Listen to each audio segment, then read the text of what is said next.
grad Tuzla živi kulturu, grad Tuzla živi umjetnost, da naš skup i sve ovo što dječji hor radi za naš grad je nešto prelijepo. Vraća većinu nas, građanki i građana Tuzle, u naše mladalačke dane kada smo svi željeli da budemo dio majskog svijeta i koji smo se osjećali prelijepo. Danas ova naša mala djeca nama vraćaju tu radost i taj osmijeh na naša lica, a onda uljepšavaju vrijeme svim našim malim sugrađankama i sugrađanima, njihovim drugaricama i drugovima kroz njihovu pjesmu, igru, graju i sve ono što oni rade. Želim da čestitam 8. godinu uspješnog rada dječjeg hora u Tuzli.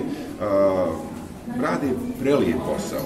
Evo, grad Tuzla podržava, ovo je njihov drugi koncert u okviru ljeta u Tuzli, jedan je bio na početku ljeta, ovaj nekako na kraju ljetne sezone i žele da nas počaste, da zajedno ispratimo jedno prelijepo ljetno vrijeme koje nam je bilo ove godine, gdje smo imali veliki broj manifestacija, gdje smo se zajedno družili, pjevali, igrali, veselili i na svaki mogući način uljepšavali kvalitet života svih građanki i građana grada Tuzle, a vidimo kako to mali rade i nekada i od njih treba da učimo kako to treba da prenesemo ljubav i sreću na nekoga drugog.